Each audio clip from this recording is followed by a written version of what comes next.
Dois SUV com motor 1.3 turbo e preços muito próximos. Jeep Renegade Longitude ou Renault Captur Intense. Qual deles é o melhor? Você vai descobrir agora nesse comparativo.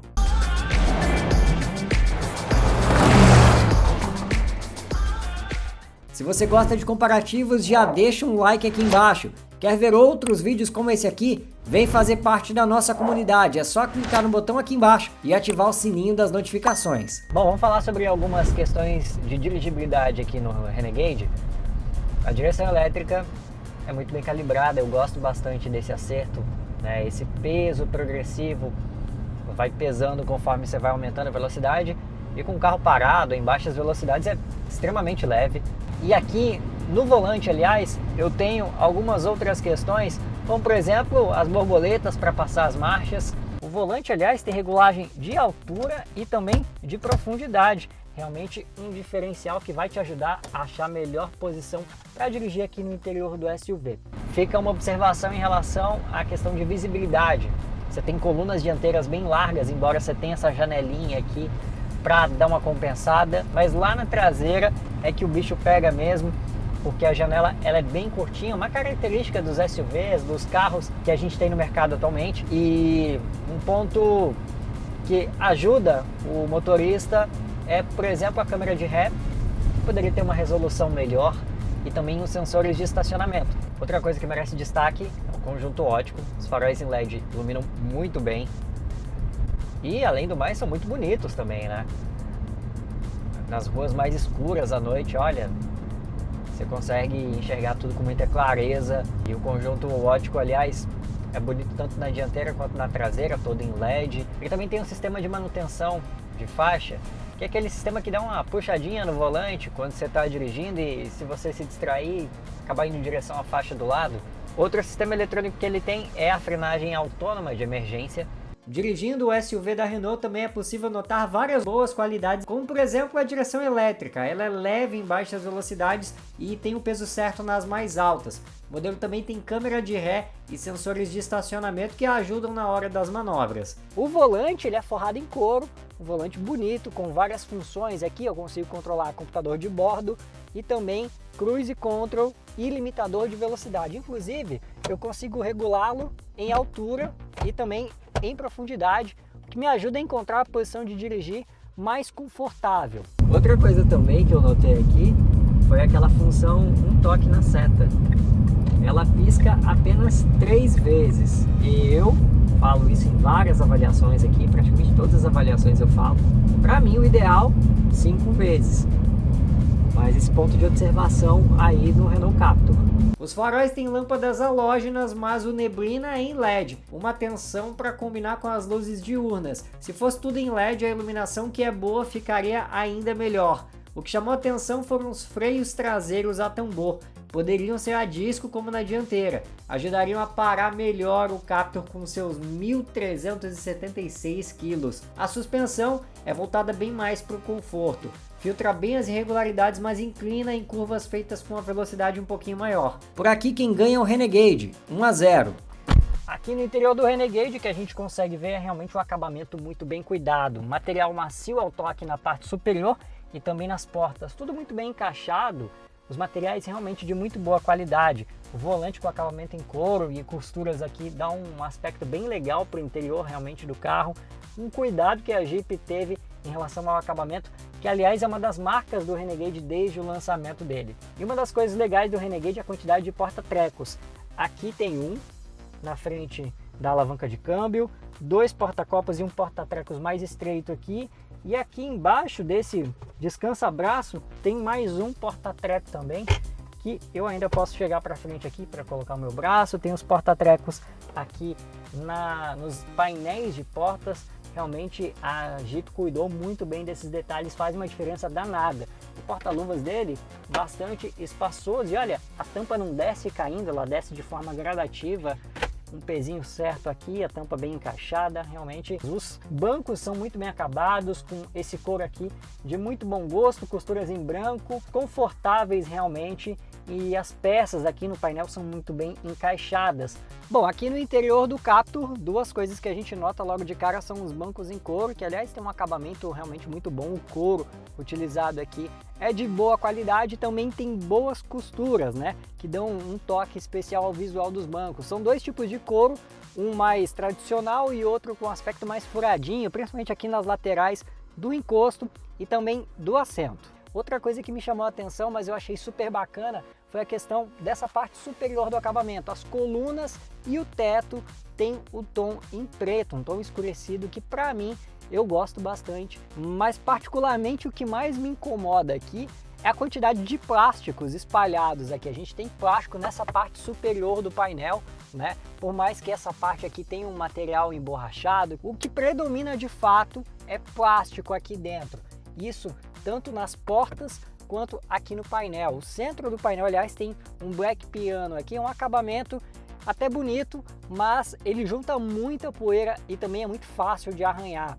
Na porta a gente tem plástico predominante, mas tecido aqui no acabamento e um couro aqui no encosto de braço, logo abaixo desse acabamento em black piano. Aqui onde eu puxo a porta aí também tem os comandos dos vidros elétricos e dos retrovisores elétricos.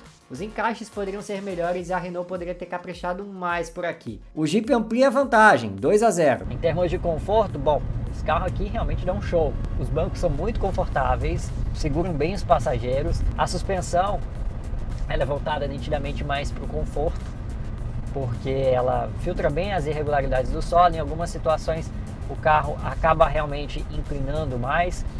Até uma característica de SUV, né, que tem um centro de gravidade mais alto, são carros mais altos. O ar-condicionado de 2 zonas, aliás, é um pontaço aqui. Vai cada um na sua temperatura. Tá até aqui no painel 20 graus e meio que é a minha temperatura e 23 aqui da minha esposa. Ela sente mais frio que eu. Potiguar não é acostumada a sentir frio, eu também já perdi esse costume. Uma coisa que eu gosto muito é o isolamento acústico. Ele filtra muito bem o barulho que vem lá de fora, tanto de vento quanto de pneus rolando no asfalto, assim como barulhos de trânsito normal, né? Barulho de motor, de motocicletas, enfim. O Renegade me passa uma competência muito grande nessa questão de isolamento acústico. Aliás, uma característica do modelo. Esse modelo aqui está calçado com rodas 0,18, que dão um apelo estético muito legal para o carro, realmente muito interessante esteticamente falando. E os pneus têm um perfil um pouquinho mais altinho, né, que dão um conforto maior para quem roda aqui dentro.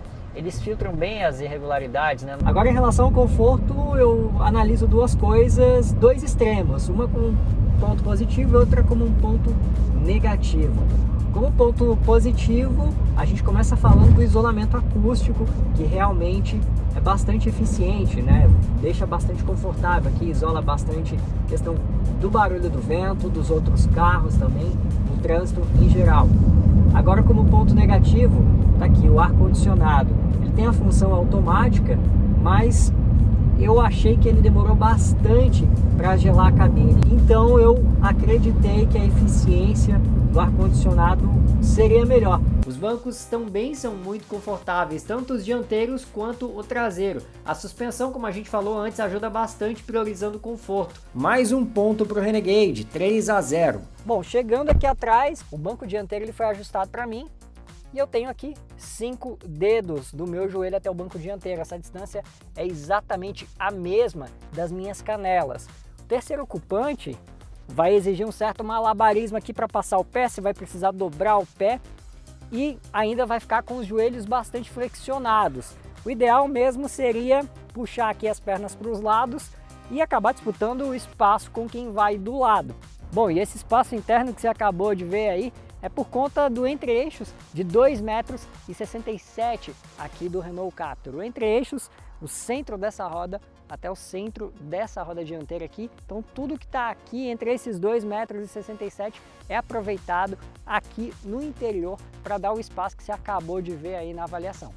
Olha, espaço interno realmente não é um ponto positivo do Renegade. Em relação aos concorrentes, ele se sai muito pior. Eu estou sentado numa posição confortável com o banco da frente ajustado exatamente para mim. Eu tenho 1,73 m, não sou alto, então o que sobra aqui são 3, 4 dedos do meu joelho até o banco dianteiro. Realmente uma desvantagem em relação aos concorrentes.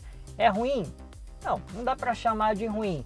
Mas se tiver um motorista maior, mais espaçoso aqui na frente, provavelmente eu iria com os joelhos encostados no banco dianteiro. O Captur diminui o placar 3-1. Já que a gente está aqui atrás, vamos falar de um dos pontos mais críticos do Renegade, porta-malas. Eu posso abri-lo aqui pela tampa e também pela chave. Tem uma espécie de acabamento aqui em que eu posso levantar ou posso descer para essa tampa aqui acabar arranjando um espacinho a mais. O que a gente vê aqui são 320 litros. Nisso aqui o Renegade realmente precisa melhorar. Talvez a próxima geração, com um carro um pouquinho maior, consiga explorar melhor o espaço interno e também o porta-malas, que aqui realmente ficou devendo, viu, Jeep? Bom, e aqui ainda na traseira a gente também pode falar do porta-malas do Captur, que aliás são 437 litros. Como você pode ver, cabe bastante bagagem, dá para levar família grande para viajar numa boa. O Captur vai bem em capacidade de carga, maior que quase todos os concorrentes. Deu Renault de novo, 3-2. Bom, espelhamento eu fiz por cabo porque sem fio não rolou. E o chato é que fica esse cabo pendurado aqui, olha.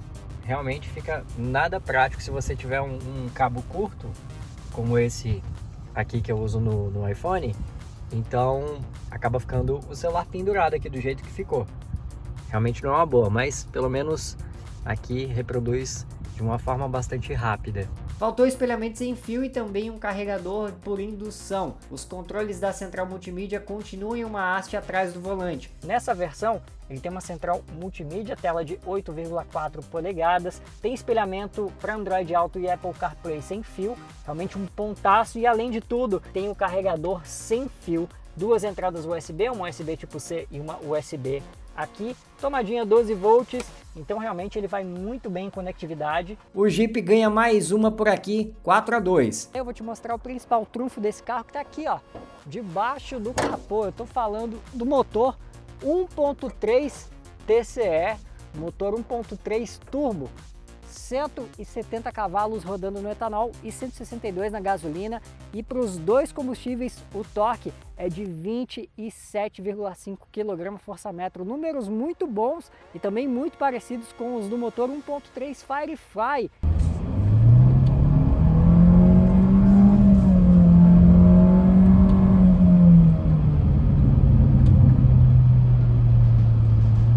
Em relação ao motor, eu achei a resposta dele muito boa mesmo. E a principal diferença deles está no conjunto. É o 1.3 Firefly Turbo de 185 cavalos no etanol e 27,5 kg de torque. Esse aqui usa câmbio automático de 6 velocidades. Ele explora muito bem a potência do motor. O desempenho é realmente justo, empurra bem o carro, mas eu confesso que eu prefiro o acerto desse motor aqui com a transmissão de 9 velocidades utilizado no Renegade 4x4. Sem dúvidas, o motor turbo deixou o Captur muito mais esperto que antes. Alguns podem até estranhar o comportamento dele com o câmbio CVT, que acaba deixando a pisada no acelerador com uma resposta mais lenta. O conjunto é interessante, mas o Jeep tem um melhor resultado, 5-2. Em termos de consumo, vale ressaltar que os dois modelos foram avaliados em cidades diferentes. Nós vamos considerar os números do Inmetro. Na cidade, o Renegade faz 7,7 por litro no etanol e 11 na gasolina. Já o Captur empata no etanol e faz 10,9 na gasolina, praticamente um empate técnico. Na estrada, o Renault faz 8,2 no etanol e 11,6 na gasolina, enquanto o Jeep faz 9,1 no etanol e 12,8 na gasolina. Considerando apenas os dados do programa de etiquetagem, por aqui deu Renegade 6-2. Os dois carros têm preços parecidos, mas podem servir para públicos diferentes. Quem precisa de um carro com mais espaço interno e porta-malas maior, o Captur pode ser uma boa opção. Agora, se isso não for importante, o Renegade pode se apresentar sim como uma boa compra, principalmente por vir mais equipado. Gostou do comparativo? Então deixa um like aqui embaixo. Se quiser ver outros comparativos e avaliações, vem fazer parte da nossa comunidade. Para isso, é só clicar no botão aqui embaixo para se inscrever.